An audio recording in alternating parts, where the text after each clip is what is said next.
Hello friends, welcome to Sairaj education. Okay, आज हम देखने वाले हैं यानी सीखने वाले बिजनेस इकोनॉमिक्स।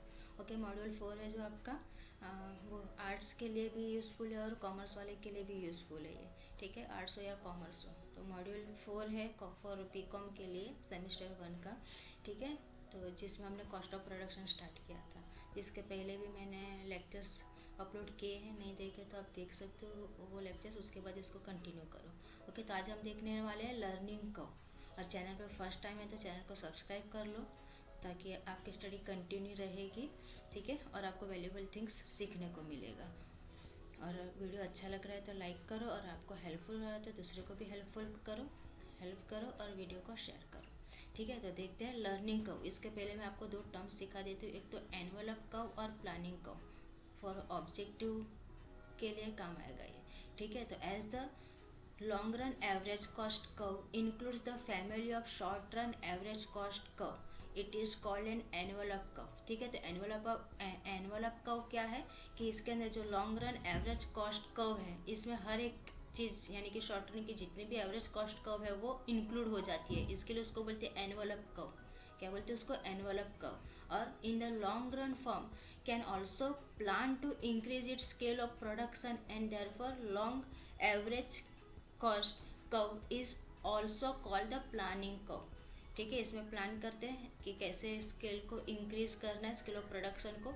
इसके लिए इसको हम प्लानिंग कर्व भी बोल सकते हैं। ठीक है, तो ये दो टर्म्स मुझे सिखाना था ताकि आपको ऑब्जेक्टिव के लिए काम आएगा। एनवेलप कर्व और प्लानिंग कर्व, तो लिख लेना इसको। ठीक है, तो अभी देखते हैं हम लोग लर्निंग कर्व। ठीक है, तो लर्निंग कर्व क्या है? तो learning curve show N inverse relationship. क्या दिखाता है वो हमें? Inverse relationship. किसके बीच में? Average cost of production and the level of output के बीच में। किसके बीच में? Average cost of production and level of output के बीच में जो इनवर्स रिलेशनशिप दिखाता है उसको हम बोलते हैं learning curve. The learning curve, ये भी लाइन लिख लो, ऑब्जेक्टिव के लिए काम आएगा। The learning curve show N inverse relationship between the average cost of production and the level of output. Okay, इसका मीनिंग क्या हो कि this means that the firm produce more and more output. ठीक है, क्या करिए वो जितना हो सके उतना उसका आउटपुट बढ़ाते जा रही है। ठीक है, produce more and more output, it's average cost production decline. तो उससे क्या होता है कि आपका जो एवरेज कॉस्ट है प्रोडक्शन वो डिक्लाइन होगा। बोला ना यहाँ पे इनवर्स यानी कि अपोजिट चलेगा, एक बढ़ेगा तो एक कम होएगा। ठीक है, तो यहाँ पे क्या एवरेज कॉस्ट ऑफ प्रोडक्शन कम होगा जैसे जैसे आपका आउटपुट बढ़ेगा।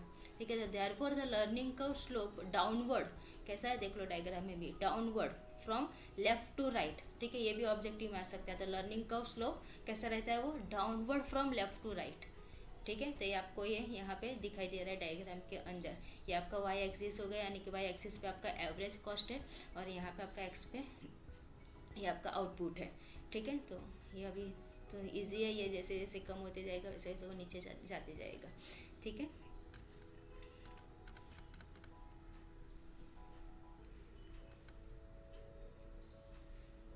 ओके, अभी ये डायग्राम को एक्सप्लेन ही किया है, मुझे अभी आपको इसमें एक और चीज़ दिखानी है ऑब्जेक्टिव के लिए। ठीक है, डायग्राम तो भी ईजी था, मैंने आपको बता दिया, वो वहाँ पे पूरा दिखा दिया कि इस तरह से ये PQR है समथिंग समथिंग जो भी। ठीक है, तो अभी मुझे इसमें आपको सिखाना ये है कि यहाँ पे ये देखो कि एक्सपीरियंस कर्व क्या है। ठीक है, ऑब्जेक्टिव के लिए यानी मैं थोड़ा बहुत जो भी आपको ऑब्जेक्टिव के लिए यूज़फुल रहेगा वो बताती जाऊंगी। तो यहाँ पे क्या है, अभी यहाँ पे जैसे कि ये देख लेते हैं, learning curve effects is result of N experience which the firm gains during the process of production. ठीक है, कि लर्निंग कर्व का इफेक्ट कब होता है, ये किसका रिजल्ट है? An experience which the firm gain during the process of production. When the firm is new it takes time for the firm to produce the output. ठीक है, thus the costs are high. As firm becomes older, it learns to use new technique of production, efficient way to using raw material and skill. Workers also become efficient over a period of time. All this will help to reduce the average cost of production. अब यहाँ से ध्यान देना, firms learn to reduce cost through experience. Therefore, learning curve is also called an experience curve. क्या बोलते हैं, learning curve को हम एक्सपीरियंस कर्व भी बोल सकते हैं। The effect of learning curve applies to the manufacturing and service sector, ठीक है, ये भी आ सकता है कि इफेक्ट लर्निंग कर्व का कहाँ पे अप्लाई होता है, मैन्युफैक्चरिंग एंड सर्विस सेक्टर के अंदर, ठीक है। तो as on diagram learning curve initially decline and faster then decline at a slower rate, ठीक है, ये भी आ सकता है, ध्यान में रखना ऑब्जेक्टिव के लिए कि डायग्राम हमने देखा कि learning curve initially decline faster and then decline at a slower rate. This means that when the production process is new, average cost of decline much faster as compared to the old production process. ठीक है, तो आज के लिए इतना रखते हैं, मिलते हैं हम लोग नेक्स्ट वीडियो में। Thank you.